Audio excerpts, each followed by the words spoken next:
ಗ್ರಾಮದಲ್ಲಿ ಅಲ್ಲಿರ್ತಕ್ಕಂಥ ಪುರಸಭೆ ಅಧಿಕಾರಿಗಳು ಪಾಪ ಬೀದಿ ವ್ಯಾಪಾರ ಮಾಡ್ತಕ್ಕಂಥ ಬಡಪಾಯಿಗಳು ಪಾಪ ಜನರಿಗೆ ಸೂರಿಲ್ಲ ನೀರಿಲ್ಲ ಕುಡಿಯಲು ಅನ್ನ ಇಲ್ಲ ಎಲ್ಲವೂ ಕೂಲಿ ನಾಲಿ ಮಾಡಿ ಒಂದು ಹಣ್ಣು ವ್ಯಾಪಾರ ಮಾಡಿ ಬಡಪಾಯಿಗಳಿಗೆ ಅಲ್ಲಿ ತಂದ ಕುಟುಂಬರು ಅಲ್ಲಿ ತಂದ ಅಧ್ಯಕ್ಷರು ಅಲ್ಲಿರ್ತಕ್ಕಂಥ ಮುನ್ಸಿಪಲ್ ಆಫೀಸರ್ ಅವನ ಚಪ್ಪಿನ ಪಡೆದು ಅವನ ಬುದ್ಧಿ ಕಲಿಸಿದ್ದನ್ನು ತೊಂದರೆ ಕೊಟ್ಟೇನೆ ಹೇಳಿ ನಾನು ಬಹಿರಂಗವಾಗಿ ಹೇಳ್ತೇನೆ. ಅದೇ ರೀತಿ ಆನೇಕಲ್ ತಾಲೂಕು ಗ್ರಾಮದಲ್ಲಿ 240 ಸರ್ಕಾರಿ ಗೋಮಾಳದಲ್ಲಿ ಬಡಪಾಯಿಗಳು ಅಣೆಕಟ್ಟನ್ನು ಪಾಸ ಮಾಡಿದರೆ ಅವರು ಇದುವರೆಗೂ ನಮ್ಮ ಶಾಸಕರು ಖಂಡಿತ ಅವರು ಖಂಡಿತ ಅವರಿಗೆಲ್ಲ ಸೇರಿ 80% ಓಟ್ ಹಾಕಿ ಗೆಲ್ಲಿಸಿ ಮಾಡಿದೆ.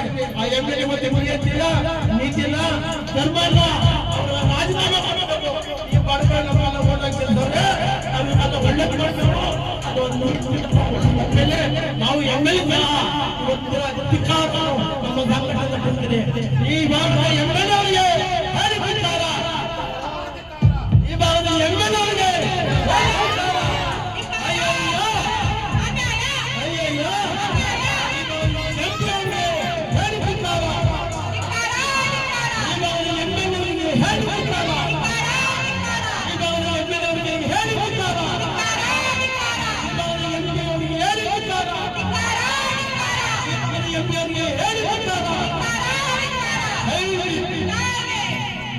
ಹೋರಾಟವನ್ನು ನಂಬಿಕೊಂಡಿದ್ದೀವಿ. ಇದು ನಮ್ಮ ಸ್ಪೆಷಲ್ ತಹಶೀಲ್ದಾರ್ ಕರಿನಾಯಕರ ವಿರುದ್ಧ ಈ ಪ್ರತಿಭಟನೆ. ಯಾವುದೇ ಒಂದು ವಿಚಾರವಾಗಿ ನಾವು ಬಂದ್ರೆ ಅವರು ಸ್ಪಂದಿಸಲ್ಲ, ಸರಿಯಾದ ಟೈಮ್ಗೆ ವರ್ಕ್ ಬರಲ್ಲ. ಬರೋದು ಅವರು ಟೈಮಿಂಗ್ಸ್ ಯಾವಾಗ 11 ಗಂಟೆ 3 ಗಂಟೆ ಯಾವ ಟೈಮ್ ಅವ್ರಿಗೆ ಅನುಕೂಲ ಸಿಗುತ್ತೋ ಅವಾಗ ಬರ್ತಾರೆ. ಫೋನ್ಗಳು ಮಾತಾಡ್ಕೊಂತಾರೆ, ಎಲ್ಲ ಡೀಲ್ಸ್ ಎಲ್ಲ ಫೋನಲ್ಲೇ ಆಗೋದು. ನಮ್ದು ಯಾವುದೇ ಒಂದು ಫೈಲ್ ಬರಲಿ, ಒಂದು ವ್ಯವಸ್ಥಿತವಾಗಿ ಫೈಲ್ ಬಂದು ಅವ್ರು ಮಾಡಲ್ಲ. ಹಾಗಾಗಿ ಸೇವೆನ ವಜಾ ಮಾಡಬೇಕು. ಮತ್ತೆ ಇನ್ನೊಂದೇನಂತ ಹೇಳಿದ್ರೆ ಅತಿ ಬೆಲೆ ನಮ್ಮ ವ್ಯಾಪಾರ ಮಾಡುವಂತವ್ರು 180 ಜನ ವ್ಯಾಪಾರ ಮಾಡೋರಿದ್ದಾರೆ. ಅದಕ್ಕೆ 40 ಜನಕ್ಕೆ ಕೋಳಿ ಅಂಗಡಿಗಳು ಮಾಡಬೇಕು ಅನ್ನೋ ಚಿಕ್ಕ ಚಿಕ್ಕ 4 ಮಾಡಿಕೊಟ್ಬಿಟ್ಟು ಅವ್ರ ಕಣ್ಣಿಗೆ ಒರೆಸ್ತಾ ಇದ್ದಾರೆ. ಚಿಕ್ಕ ಮಕ್ಕಳೆಲ್ಲ ಪಾಪ ಎಲ್ಲೋಗ್ತಾರೆ, ಫೀಸ್ ಕಟ್ಟೋರಿಲ್ಲ. ಅವ್ರಿಗೆ ಅದರಿಂದನೇ ಜೀವನ ಮಾಡ್ಬೇಕು, ಅದರಿಂದನೇ ಊಟ ಮಾಡ್ಬೇಕು. ವಯಸ್ಸಾದ ಮುದುಕರು ಇದ್ದಾರೆ, ವಯಸ್ಸಾದ ಅಜ್ಜಿಗಳಿದ್ದಾರೆ ನೋಡಿ. ಇವತ್ತು ಒಂದು ದಿವಸ ವ್ಯಾಪಾರ ಬಿಟ್ರೆ ಅವ್ರಿಗೆ ಎಷ್ಟೋ ಫೈನಾನ್ಸ್ಗಳು ಕಟ್ಟಬೇಕು, ಅವ್ರ ಮನೆ ಜೀವನಗಳು ನಡಿಬೇಕು. ಇದು ನಮ್ಮ ಸರ್ಕಾರಕ್ಕೆ ಅರ್ಥ ಆಗ್ತಾ ಇಲ್ಲ. ಹಾಗಾಗಿ CO ಮಂಜುನಾಥ್ ಅವ್ರಿಗೆ ಇವತ್ತು ಹೇಳಿದ್ದಾರೆ, ನಿಮ್ಮ ಇದಕ್ಕೆ ನಾವು ಸ್ಪಂದಿಸ್ತೀವಿ, ನಿಮ್ಮ ಒಂದು ಏನು ಅವ್ರಿಗೆ ಅಂಗಡಿಗಳು ಕೊಡ್ಬೇಕು ಅಂತ ಹೇಳಿದ್ರೆ ಅದನ್ನ ಗಮನಿಸಿ ನಾವು ಪರಿಶೀಲನೆ ಮಾಡ್ತೀವಿ. ನಾವೇ ಸ್ವಲ್ಪ ಕಟ್ಕೊಟ್ಟಿರ್ತಾವ್. ನಮ್ಗೆ ಬೆಳಗ್ಗೆ ಕಾಲ್ ಮಾಡಿದ್ರು, ಹೇಳಿದ್ರೆ ಆಶ್ವಾಸನೆಗೆಲ್ಲ ನಾವು ಬರಲ್ಲ. ಫಸ್ಟ್ ಅವ್ರ ಫಸ್ಟ್ ಆಫ್ ಕೊಡ್ಬೇಕು, ಮತ್ತೆ ಅವರಿಗೆ ಅಂಗಡಿ ಬೇಕು. ಫಸ್ಟ್ ಆಫ್ ಮಾಡ್ಬೇಕಂತ ಹೇಳಿದ್ರೆ ಅಂಗಡಿಗಳು ಖಾಲಿ ಮಾಡಬೇಕು, ಮಾಡ್ಬೇಕಂದ್ರೆ ಫಸ್ಟ್ ಆಫ್ ಖಾಲಿ ಮಾಡಬೇಕು. ಈ 2 ಉದ್ದೇಶ ಇಟ್ಕೊಂಡಿದ್ದಾರೆ. ಅರ್ಥ ಮಾಡ್ಕೊಳ್ಳಿ, ಇದು ನಿಮಗಾಗಿ ಮಾಡ್ತಾರ ಹೋರಾಟ, ಇದು ಒಂದು ಸಂಘಟನೆಗೆ ಮಾಡ್ತಾರಂತ ಹೋರಾಟ ಅಲ್ಲ, ನಿಮ್ಮೆಲ್ಲರಿಗಾಗಿ ಮಾಡ್ತಾರಂತ ಹೋರಾಟ.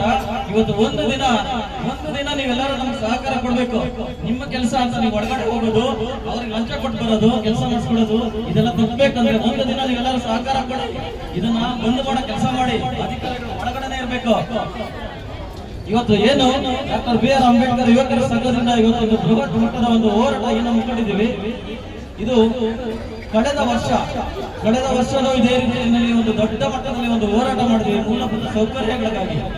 ಆ ಒಂದು ಸೌಕರ್ಯಗಳಾಗಿ ಹೋರಾಟ ಮಾಡಿದ್ದ 1 ವರ್ಷ ಕಳೆದರೂ ಸಹ ಇದುವರೆಗೂ ಇಲ್ಲಿನ ಒಂದು ಭ್ರಷ್ಟ ಅಧಿಕಾರಿಗಳಾದಂತಹ ತಹಶೀಲ್ದಾರ್ ಅವರು ಯಾವುದೇ ರೀತಿಯ ಒಂದು ಕ್ರಮವನ್ನು ತಗೊಳ್ಳದೇ ಇರೋದು ಯಾವ ರೀತಿ ಇದೆ. ಅವರೊಬ್ಬ ಸಾರ್ವಜನಿಕ ಸೇವೆ ಮಾಡಕ ಬಂದಿರುವಂತಹ ಅಧಿಕಾರಿನ ಅನ್ನೋದು ಇಲ್ಲಿ ಗೊತ್ತಾಗ್ತಾ ಇಲ್ಲ. ಯಾಕಂದ್ರೆ ಇವರು ಇಲ್ಲಿನ ಒಂದು ಜನಗಳ ಬಡವರ ಒಂದು ದುಡ್ಡನ್ನ ಕಿತ್ತು ಅರಮನೆಗಳನ್ನ ಕಟ್ಟಿಸ್ಕೊಂಡು ಐಷಾರಾಮಿ ಜೀವನ ಮಾಡ್ತಾರೆ. ದಯವಿಟ್ಟು ಎಲ್ಲರೂ ಸತ್ತಿಲ್ಲದೆ ಸ್ವಲ್ಪ ಕೇಳ್ಕೊಳ್ಳಿ. ಪ್ರತಿ ಸಲ ಹೇಳ್ತೀವಿ, ಇದು ನಿಮಗಾಗಿ ನಡೆಸ್ತಾರಂತ ಹೋರಾಟ, ನಮಗಾಗಿ ಅಲ್ಲ. ಹಾಗಾಗಿ ದಯವಿಟ್ಟು ಎಲ್ಲರೂ ಸಮಾಧಾನದಿಂದ ಕುತ್ಕೊಂಡು ನಿಮಗಾಗಿರೋ ನೋವನ್ನ ಇಲ್ಲಿ ಬಂದು ಹಂಚ್ಕೊಬಹುದು. ಯಾರಿಗೇನಾಗಿದೆ ತೊಂದರೆಗಳು ಅದನ್ನ ಇಲ್ಲಿ ಬಂದು ಹಂಚ್ಕೊಳ್ಳೋ ಒಂದು ಅವಕಾಶನೂ ಇದೆ. ಇಂಥ ಭ್ರಷ್ಟಾಧಿಕಾರಿಗಳನ್ನ ನಾವು ಕಿತ್ತಿ ಎಸೆಯವರೆಗೂ ಈ ಒಂದು ಹೋರಾಟ ಮುಂದುವರಿಸೋಣ. ಹಾಗಾಗಿ ಇವತ್ತೇನಿದೆ ಡಾಕ್ಟರ್ ಬಿ ಆರ್ ಅಂಬೇಡ್ಕರ್ ಯುವಕರ ಸಂಘದಿಂದ ಮೂಲಭೂತ ಸೌಕರ್ಯಗಳಿಗಾಗಿ ಏನು ಹೋರಾಟ ಮಾಡ್ತಾ ಇದ್ದೀವಿ, ಆ ಒಂದು ಹೋರಾಟದಲ್ಲಿ ಈ ಭ್ರಷ್ಟ ಅಧಿಕಾರಿಗಳ ಭ್ರಷ್ಟತನ, ಲಂಚತನ ಅನ್ನೋದು ಎದ್ದುಕೊಳ್ತಾ ಇದೆ. ಅವರು ಒಂದು ಮನವಿಯನ್ನ ಪಡ್ಕೋಬೇಕಾಗಿತ್ತು, ಆದ್ರೆ ಅವರು ಕೂಡ ಇವತ್ತು ಮೀನಾವೇಶ ಮಾಡ್ತಾ ಇದ್ದಾರೆ. ಅಂದ್ರೆ ದಲಿತರ ಒಂದು ಮಾತಿಗೆ, ದಲಿತರ ಒಂದು ಹೋರಾಟಕ್ಕೆ ಇವತ್ತು ಕಿಮ್ಮತ್ತು, ಒಂದು ಗೌರವವನ್ನು ಕೂಡ ಕೊಡ್ತಾ ಇಲ್ಲ ಅಂತಂದ್ರೆ ನಾವು ಇವತ್ತು ಎಂತಹ ಒಂದು ದೇಶದಲ್ಲಿ ಬದುಕ್ತಾ ಇದ್ದೀವಿ, ಎಂತಹ ಒಂದು ತಾಲೂಕಿನಲ್ಲಿ ನಾವೆಲ್ಲರೂ ಇದ್ದೀವಿ ಅನ್ನೋದನ್ನ ತಾವೆಲ್ಲರೂ ಕೂಡ ಮನದಟ್ಟು ಮಾಡ್ಕೊಳ್ಬೇಕಾಗುತ್ತೆ ಬಂಧುಗಳೇ. ಸ್ವಾತಂತ್ರ್ಯ ಒಂದು 78 ವರ್ಷಗಳಾಗ್ತಾ ಇದೆ. ಹಾಗೆ ನಮ್ಮ ಒಂದು ಸಂವಿಧಾನ ಜಾರಿಗೆ ಬಂದು ಇವತ್ತು 75 ವರ್ಷಗಳು ಕಳೀತಾ ಇದ್ರು ಕೂಡ ಇವತ್ತಿಗೂ ಕೂಡ ನಾವು ಹೋರಾಟದ ಮೂಲಕ ನಮ್ಮ ಹಕ್ಕುಗಳನ್ನ ಕೇಳಬೇಕಾದಂತ ಒಂದು ಪರಿಸ್ಥಿತಿಯಲ್ಲಿ ನಾವು ಇದ್ದೀವಿ ಅಂತಂದ್ರೆ ಇವತ್ತು ಎಂತಹ ಒಂದು ಅಧಿಕಾರಿಗಳು ಈ ಒಂದು ತಾಲೂಕಲ್ಲಿ ಕಾರ್ಯನಿರ್ವಹಣೆ ಮಾಡ್ತಾ ಇದ್ದಾರೆ, ಎಂತಹ ಒಬ್ಬ ರಾಜಕೀಯ ವ್ಯಕ್ತಿಗಳು ಇವತ್ತು ಇಲ್ಲಿ ಅಧಿಕಾರದಲ್ಲಿ ಇದ್ದಾರೆ ಅನ್ನೋದನ್ನ ತಾವೆಲ್ಲರೂ ಮನದಟ್ಟು ಮಾಡ್ಕೊಳ್ಬೇಕು.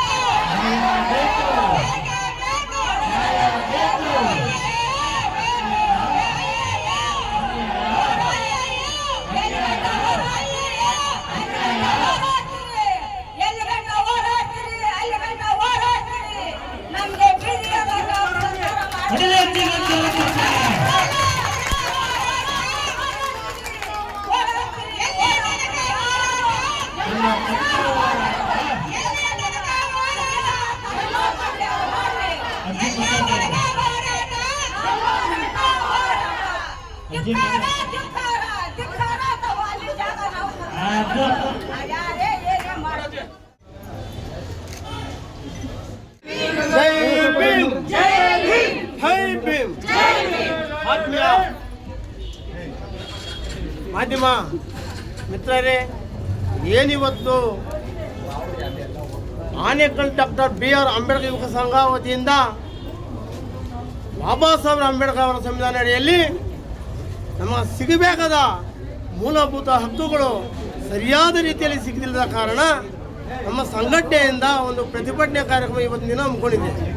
ಏನು ನಮ್ಮ ಪ್ರತಿಭಟನೆ ಕಾರ್ಯಕ್ರಮ ಅಂದರೆ, ಆನೇಕಲ್ ತಾಲೂಕು ಕಚೇರಿಯಲ್ಲಿ ಕೆಲಸ ಮಾಡ್ತಕ್ಕಂಥ ಒಬ್ಬ ವಿಶೇಷ ತಹಸೀಲ್ದಾರ್ ಅವರು ಮಾಡಿರ್ತಕ್ಕಂಥ ಅವ್ಯವಹಾರಗಳು, ಒಬ್ಬ ಅಕ್ರಮ ಆದೇಶಗಳು ಮತ್ತು ಅಕ್ರಮ ಖಾತೆಗಳು ಮತ್ತು ಜನಸಾಮಾನ್ಯರಿಗೆ ಸರಿಯಾದ ರೀತಿಯಲ್ಲಿ ಸಿಗುದಿಲ್ಲದ ಕಾರಣ ಅವರ ವಿರುದ್ಧವಾಗಿ ಒಂದು ಪ್ರತಿಭಟನೆ ಮಾಡಿದೆ. ಅದೇ ರೀತಿ ಈ ಹಿಂದೆ 7 ತಿಂಗಳ ಹಿಂದೆ ಇದೇ ಸಂಘಟನೆ ವತಿಯಿಂದ ಒಂದು ಭಾರಿ ಮಟ್ಟದಲ್ಲಿ ಒಂದು ಮೂಲಭೂತ ಹಕ್ಕುಗಳ ವಿಚಾರವಾಗಿ ಪ್ರತಿಭಟನೆ ಮಾಡಿದೆ. ಈ ಪ್ರತಿಭಟನೆ ವಿಚಾರವಾಗಿ ಆನೇಕಲ್ ತಹಸೀಲ್ದಾರ್ ಅವರು ನಮ್ಮ ಮನವಿಯನ್ನು ಅವರ ತಿಗದ ಕೆಳಗೆ ಹಾಕ್ಕೊಂಡು ಒಂದು ಬೇಜವಾಬ್ದಾರಿ ಮಾಡಿ ನಮ್ಗೆ ಯಾವುದೇ ಅಲ್ಲಿಂದ ಇಲ್ಲ ತನಕ ನಮ್ಗೆ ಯಾವುದೇ ಉತ್ತರ ಕೊಡಿಲ್ಲ.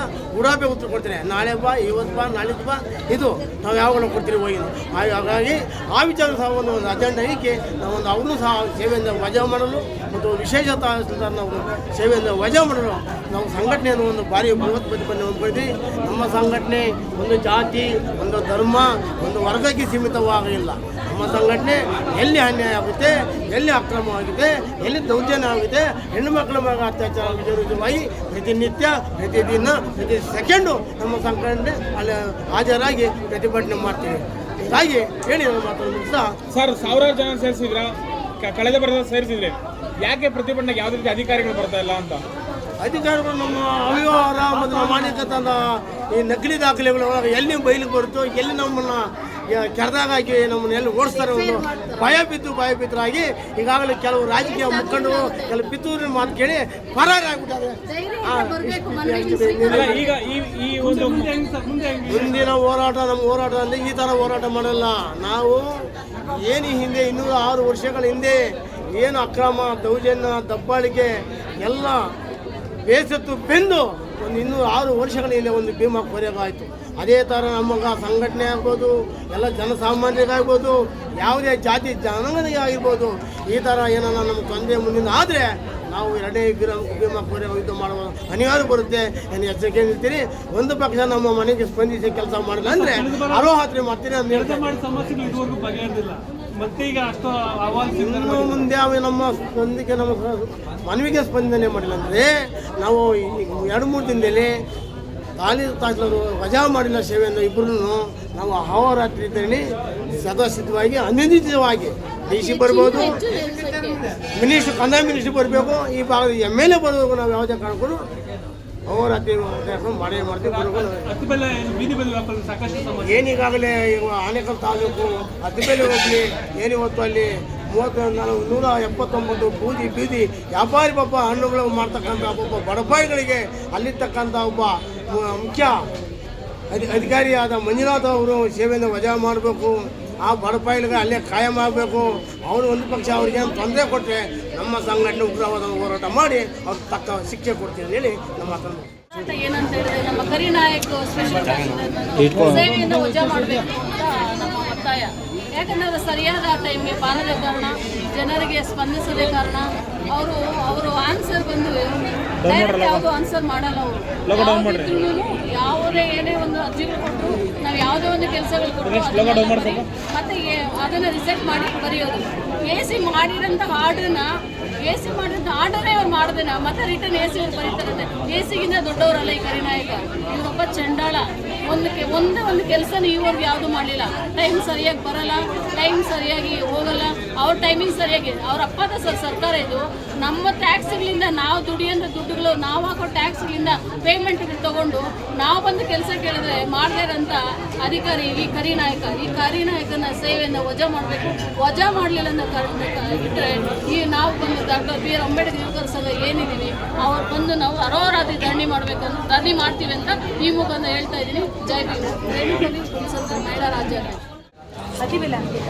ನಾನು ಹೇಳುವುದೇನೆಂದರೆ, ನಮ್ಮ ಅತ್ತಿಬೆಲೆ ಬೀದಿ ವ್ಯಾಪಾರಿಗಳು ಅವ್ರ ಗೋಳು ಏನಂದರೆ, ಫಸ್ಟು ಅದು ಸಂತೆ ಆಗಿತ್ತು, ಸಂತೆಯಿಂದ ಬಸ್ ಸ್ಟ್ಯಾಂಡ್ ಆಯಿತು. ಓಕೆ, ಬಡವ ಜನ ಇದು ನಮಗೆ ಅನುಕೂಲ ಮಾಡಿಕೊಡೋದಕ್ಕೆ ಮಾಡ್ತಿದ್ದಾರೆ, ನಮಗೆ ಬಸ್ ಸ್ಟ್ಯಾಂಡ್ ಬೇಕು ಮಾಡಲಿ. ಅಟ್ಲೀಸ್ಟ್ ಅವರಿಗೆ ಏನೋ ಒಂದು ಜಾಗ ಕೊಟ್ಟು ಫಸ್ಟ್ ಆಮೇಲೆ ಖಾಲಿ ಮಾಡಿಸ್ಬೇಕಲ್ವಾ. ಏಕಾಏಕಿ ಬಂದು ನೀವು ಖಾಲಿ ಮಾಡು ಎಲ್ಲೋಗ್ತಾರೆ. ಅದಕ್ಕೆ ನಾನು ಕೇಳೋದೇನೆಂದರೆ, ಅಲ್ಲಿ ಖಾಲಿ ಮಾಡಿಸ್ಬೇಕು. ಫಸ್ಟು ಅಲ್ಲಿ ಏನು ಜಾಗ ಅವ್ರಿಗೆ ಎಲ್ಲಿ ಜಾಗ ಒಂದು ನೆರಳು ಎಲ್ಲ ಸೇರಿ ಆಮೇಲೆ ಅವ್ರು ಖಾಲಿ ಮಾಡಿಸ್ಬೇಕು. Okay madam.